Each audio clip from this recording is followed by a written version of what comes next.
2025 भर्तियों का वर्ष आज ही सुनिश्चित करें अपना सिलेक्शन और डाउनलोड करें तैयारी कर लो ऐप। राजस्थान के बेरोजगार युवाओं के लिए एक और अच्छी खबर आ रही है। प्रदेश के सरकारी स्कूलों में पढ़ने वाले 2 लाख से अधिक दिव्यांग विद्यार्थियों के लिए बड़ी राहत की खबर सामने आ रही है। लंबे समय से लंबित चल रही विशेष शिक्षा व्याख्याता की मांग आखिरकार पूरी होने जा रही है। अब प्रदेश के सरकारी स्कूलों में 9वीं से 12वीं तक पढ़ाई करने वाले दिव्यांग विद्यार्थियों को विषयवार व्याख्याता उपलब्ध होंगे। अभी तक राजस्थान में इस पद का अभाव होने के कारण दिव्यांग विद्यार्थियों को मजबूरी में वरिष्ठ अध्यापकों के सहारे ही अपनी पढ़ाई जारी रखनी पड़ रही थी। इससे न केवल शिक्षण गुणवत्ता प्रभावित हो रही थी, बल्कि ऐसे विद्यार्थियों की प्रगति भी अपेक्षित स्तर पर नहीं पहुंच पा रही थी। और इसी कड़ी में शिक्षा विभाग ने 242 नए पदों को वित्तीय स्वीकृति जारी कर दी है और इन पदों में से 50% पदों को पदोन्नति के माध्यम से भरा जाएगा, जबकि शेष पद राजस्थान लोक सेवा आयोग यानी कि आरपीएससी द्वारा आयोजित की जाने वाली सीधी भर्ती से भरे जाएंगे। विशेषज्ञों का कहना है कि अगर विभाग तेजी से प्रक्रिया को आगे बढ़ाता है तो इसी शैक्षणिक सत्र में बोर्ड परीक्षाओं से पहले ही दिव्यांग विद्यार्थियों को विशेष शिक्षा व्याख्याता उपलब्ध हो जाएंगे। 2 साल से सेवा नियमों में संशोधन के कारण अटकी हुई प्रक्रिया अब फिर से पटरी पर लौट सकती है। सूत्रों के अनुसार शिक्षा विभाग 6 विषयों में नई भर्ती की तैयारी कर रहा है, जिससे विशेष शिक्षा के दायरे और संसाधनों को और ज्यादा मजबूत किया जा सकेगा।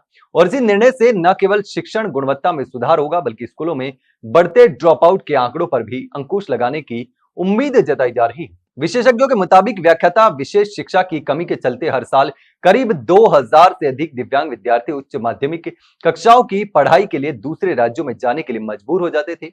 ऐसे में नए व्याख्याताओं की नियुक्ति इन विद्यार्थियों को स्थानीय स्तर पर ही गुणवत्तापूर्ण शिक्षा उपलब्ध करवाने में महत्वपूर्ण भूमिका निभाएगी। शिक्षा विभाग की योजना के अनुसार पहले चरण में उन स्कूलों में व्याख्याता विशेष शिक्षा नियुक्त किए जाएंगे जहां नामांकन अधिक है। इसके अलावा जिला मुख्यालय और ब्लॉक कार्यालयों में भी एक पद सृजित किया जाएगा, जिससे प्रशासनिक और शैक्षणिक स्तर पर बेहतर समन्वय बन सके।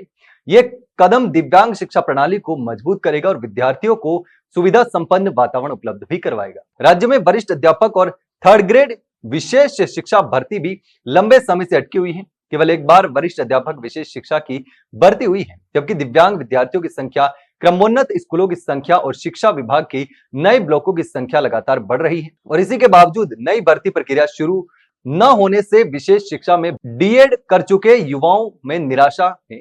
सामान्य शिक्षा 3rd ग्रेड की भर्ती प्रक्रिया शुरू हो चुकी है, लेकिन विशेष शिक्षकों के लिए चयन बोर्ड अभी तक विज्ञप्ति जारी नहीं कर पाया है। यानी इस में विशेष शिक्षा को लेकर के कोई भी पद नहीं है, जिससे अभ्यर्थियों में असंतोष बढ़ रहा है। फिर भी प्रथम श्रेणी व्याख्याता विशेष शिक्षा के पदों के सृजन से उम्मीदों का नया रास्ता खुला है। इससे मूक बधिर, नेत्रहीन और अन्य दिव्यांग श्रेणियों के विद्यार्थियों के नामांकन को मजबूती मिलेगी। अब तक व्याख्याता नहीं होने से इनकी पढ़ाई प्रभावित हो रही थी। वित्तीय स्वीकृति जारी होने से न केवल विद्यार्थियों को लाभ मिलेगा, बल्कि विशेष शिक्षकों की पदोन्नति के रास्ते भी खुलेंगे।